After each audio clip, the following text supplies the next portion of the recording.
what trips people up the most is their belief in themselves. So that, again, we won't do anything that we don't believe ourselves capable of doing. Does talking about your money make you cringe? Are you tired of fighting about finances? Do you want to stop sabotaging your financial happiness? Then you are in the right place. Welcome to Breaking Money Silence, a podcast series aimed at helping all of us talk more openly about money. Your host, Kathleen Kingsbury, is a wealth psychology expert who is doing what she does best, speaking about taboo topics. International speaker, author, and founder of KBK Wealth Connection, Kathleen understands money and our relationship with it. Over the past decade, she has empowered thousands of people to break money silence at home and at work. Now, here is Kathleen.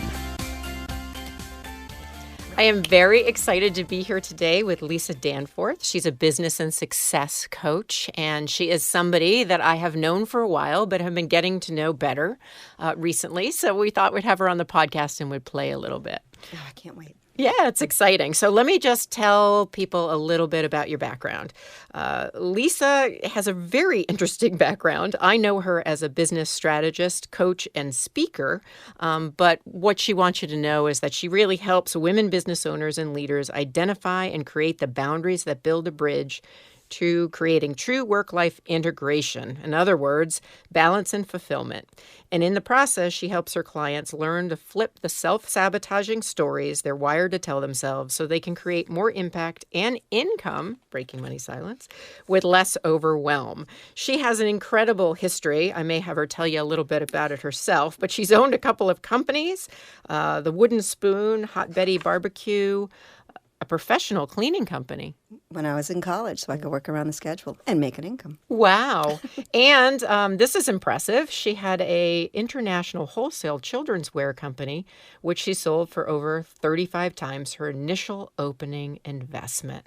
And so, like I said, Lisa and I are just getting to know each other, and there's a lot more to the story. So welcome to Breaking Money Silence. Thank you. Thanks for having me. I'm super excited to be on. Yeah. So we're going to focus on a myth, but we're also going to get to know each other a little bit more. The myth that you brought in is there's a ceiling to the amount of money I can make. Well, I can tell you just looking through that bio quickly, you don't believe that.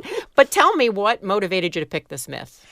It was interesting. What I find is that when I first started out, and actually looking back to more of my childhood, it was a lot of sort of those are the rich people. It was never truly spoken, but you could just see how there was the limiting belief within the family, my family dynamic. So it was always us and them in a way that it sort of always put it out there that it wasn't accessible. So how do you go for something that's always been sort of ingrained in your brain that's not available to you? And in really looking at it, after we were chatting about it, I think of it more of as a door, not necessarily even a ceiling, but more of a door that I just wasn't searching for. Huh.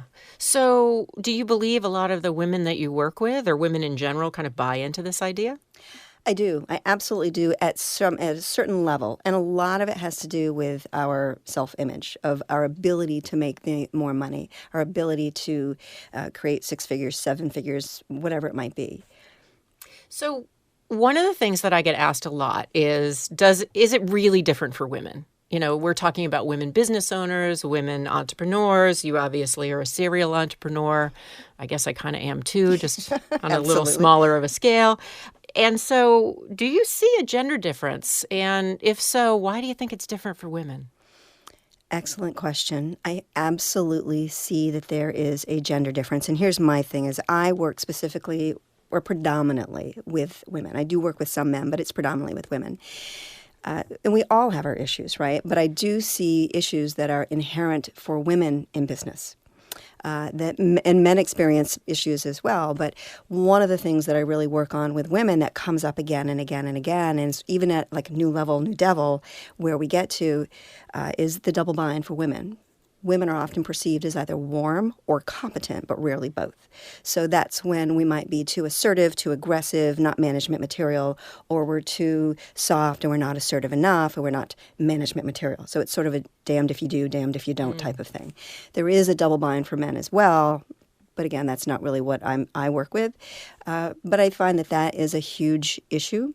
And again, I'm going to circle back around to our self-image, that we won't do anything that is not in alignment with who we believe ourselves to be. So if we believe ourselves to be only capable of a certain level of expertise or a certain level amount of money, we simply will not put ourselves out there, at least consistently, in order to achieve the goal that we have put out there.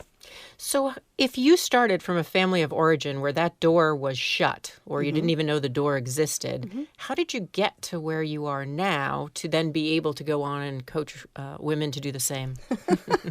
Oh, there's so many things that are going through my Do you head. have 2 hours? Yeah. Exactly. Let's see, we've got 6 hours. Tenacity, really, just looking at and calling BS on a lot of things. As I was starting my businesses and as I was progressing along, I would get, like I went when I had my children's wear company to get a loan for my business, and they handed me a piece of paper that said, "Dear gentleman." I was like, "I'm sorry, I can't sign this." And they were like, No, it's okay, you can just sign it. I was like, "No, I can't sign it." So it's really tenacity of stepping out there and seeing what I'm capable of, pushing my boundaries, getting comfortable with the uncomfortable, and seeing that I was capable, which allowed me to believe in myself, which allowed me to put myself out there even further. That I closed that gap, I closed that divide between where I am and where I see the wealthy people at. So tell me about the clothing company. Was that your first entrepreneurial endeavor? No, my first one was the professional cleaning company when I was in college, Okay. which was it was interesting. I mean, who is going to hoot and holler about, cleaning bathrooms and whatnot? But it was a really great business that I started. The second business was the children's wear company, and I started out of our second bedroom. We grew to 56 home sewers, full-time production manager, Wow. full-time sales manager. We shipped internationally, and I was pregnant with my second child when I just decided that I'm done, and one of my home sewers purchased it. So it was great, it was fun, it was exciting, learning all of the new things, which again, stretching myself, realizing that I am capable, that I'm only going to reach a certain level that I believe, again, myself, that I can get to, but I kept pushing that, and then I kept attaining it, which really blew the door open. And what's so crazy from my perspective is when I met you, and I didn't know you very well, but the first time I kind of knew about you, you were in the catering business. So you are so crafty. You sew, you cook, and you coach. I do, yes. Yeah, the ultimate, well, I wouldn't say woman, but, like that. Cooking, sewing, all of that. And so what led you to say, I'm going to work on not only my money mindset, because obviously you've been working on that, but I'm going to help other women. And I understand it's more than just about the money. It's about the business in general. So tell us a little bit about what you actually do so people understand who are listening in. That's an excellent. It's sometimes hard to describe because it's not necessarily so tangible. So I'm a business strategist. So I hop in and I help my clients with strategy. But the women I work with are smart, successful, and sassy. They've gotten themselves to a certain level, and they're realizing that they're the ones that are getting in the way of their own success. They're realizing that they need help. They've got what's gotten them to the level that they're at will not get them to the next level. And they're ready to do some shift and be able to create the change that they want. So I come in and I work a lot with visioning. I can't tell Can you. you define that? Some people, Yes. I know exactly what you're talking about, but right. some people may not. Not a vision board, but Yeah. all those are wonderful. But really, I like to use the example of if you go on a trip. So we're leaving from Vermont, we're heading down to Texas, right? What are you going to do? You're going to look at the map. You're going to look at where I am. You're going to look at where you're going so that you can map the route out and know your route and what you need to do to get where you want to go. Our businesses are absolutely no different, as is work-life balance. Work-life balance is no different. We need to know what balance looks like for each individual person before we can create the actions that are going to bring it in. So the women that I work with are really looking to create that vision. I find that a lot of when we sit down, they're like, oh, I know exactly what I want. And when we start to map it out, they really don't know. It's all up in their head. And it is amazing. It takes at least an hour to 2 hours to pull what they truly want because they've disconnected from it over the years of, marriage, children, giving to the community, taking care of parents and all of that. We disconnect to what our vision and our goals and our desires are. So really pulling out what does a truly fulfilling life look like to you? Let's look at that and map it out. And once we have that vision of what it is that you want, the business that you want, and the life that you want, the business that will help you sustain that life, then we can back out of that and create the actions that are going to get you where you want to go. And again, what got us to where we are now isn't going to get us to the new level. So what type of skill set do we need to start investigating in? That skill set may be hiring someone else to do something so that that opens up for you to do your expertise. That might be getting certified in a program that's going to support you in whatever it is that you want to do within your business. So really looking at the skill set, peeling apart the mindset. It's what trips people up the most is their belief in themselves. So that, again, we won't do anything that we don't believe ourselves capable of doing. Well, what's interesting because thank you for sharing that. I think what's interesting when you talk about the mindset or you talk about kind of having a vision or a roadmap is often what I will hear when I say to people, really, you can define financial success however you want to define it. And it can be different numbers for different people. It can mean wealth can mean different things to different people. And what I often hear is the pushback is, well, if I make that much, I'm going to have to work too hard. Mm-hmm. That there's this connection or the concepts are kind of collapsed together that more money means you'll be somehow miserable and working all the time. And so what do you say to somebody who comes in with that type of mindset?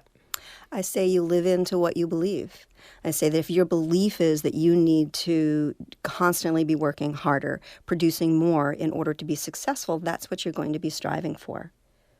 So I think that in itself is a myth. I believe that balance is not created by working harder and producing more. That actually creates more of a gap of where I am now and where I want to go. And it's really important to define that and see what it is for you. And so I feel like maybe I'm getting a little free coaching here. So, so if you have that gap, what are the steps? Like, okay, so you say you have to have a different mindset. I get that. It's a myth that there's a ceiling. So I'm supposed to believe that there's not a ceiling on the amount of money I can make.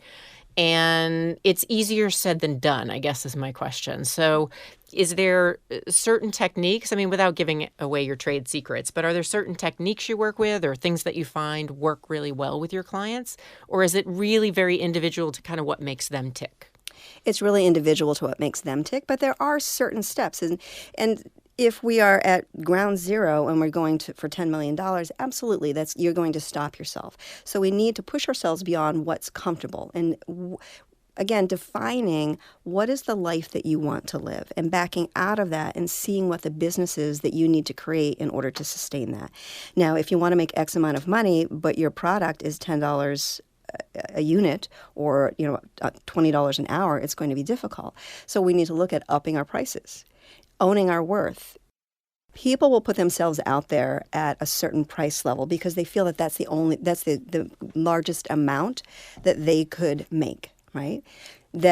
In order to go a little bit higher, no one's going to pay that. So we make financial decisions for the people that we're looking to serve according to our belief about finances. This is where I find a lot of people get tripped up. I can't charge that amount of money, so therefore I just need to work harder if I want to reach X amount. Knowing what that vision is and what the end goal is incredibly important. We're able to step out in a little more confident way, stand a little bit taller, ask for a little bit more money. And if someone says no, okay. Great, on to the next person. And I don't mean to diminish, like on to the next person, but the work that I do, I have found that 98 to 99% of the people out there, when I really talk about the mindset, the self-image, the communication, they kind of shake their head and then they're like, yeah, hey, what about those Patriots? How are they doing? And I'm like, okay, great. That's not a problem whatsoever. But the 1% to 2%, they're going to lean in.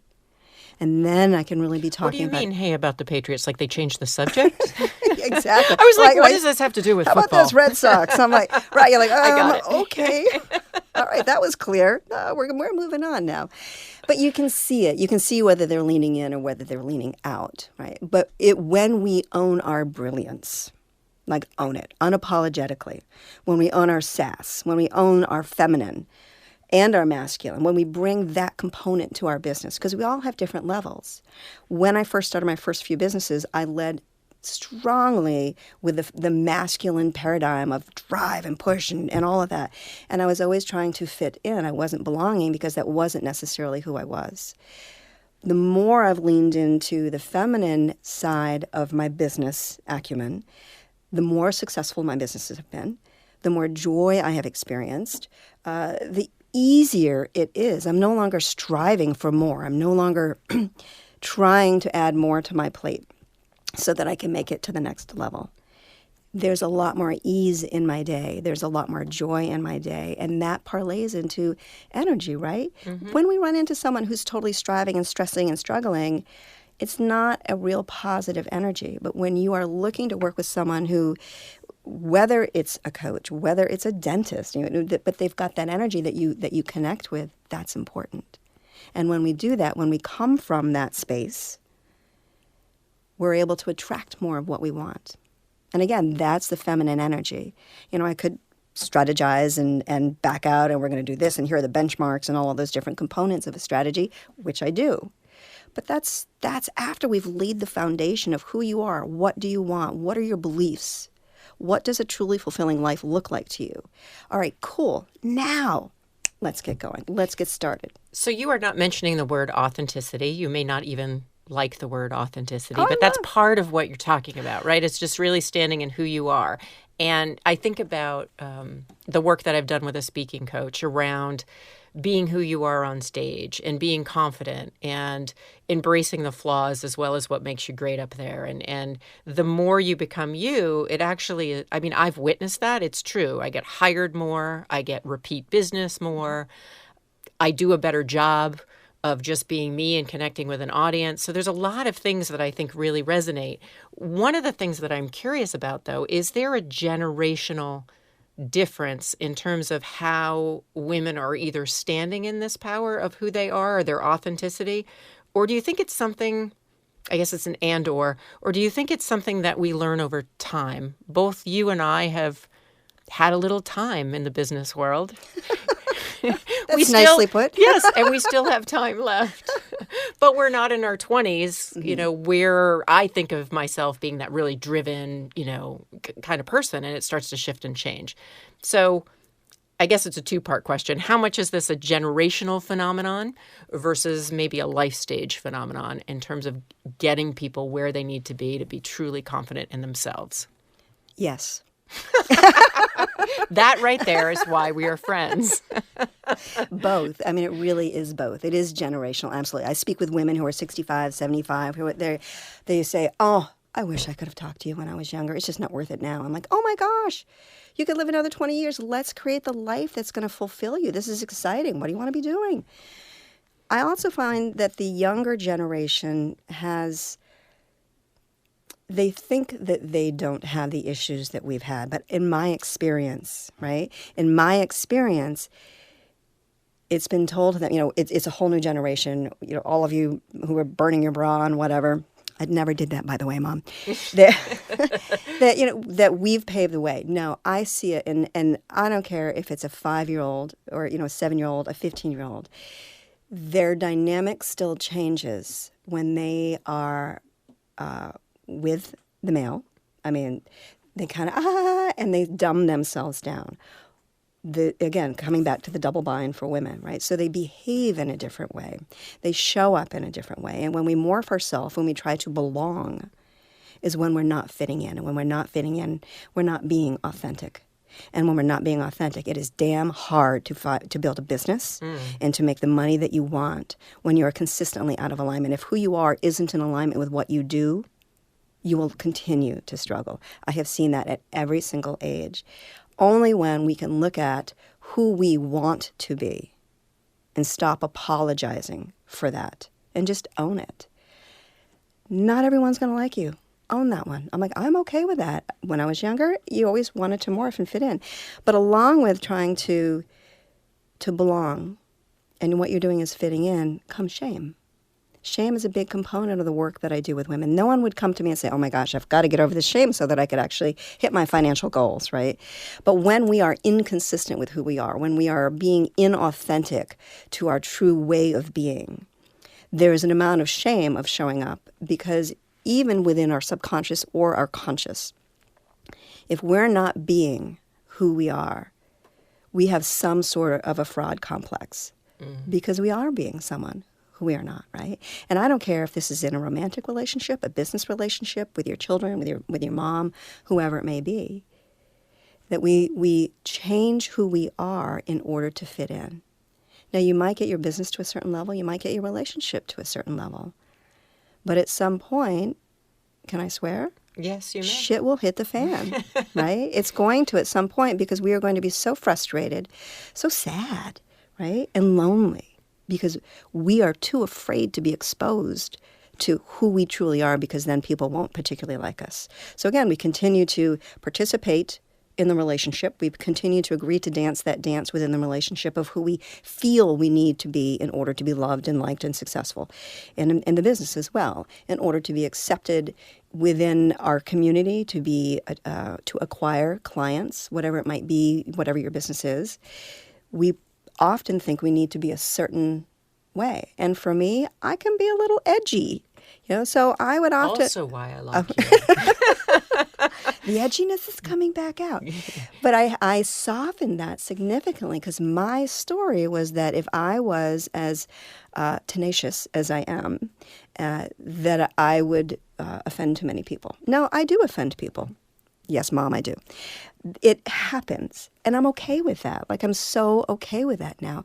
I don't do it intentionally, but do I really want to be in a relationship? And I'm talking any relationship, with a client, a business partner, romantic. If I can't be who I am, if I have to alter who I am, It's tiring. creating the gap.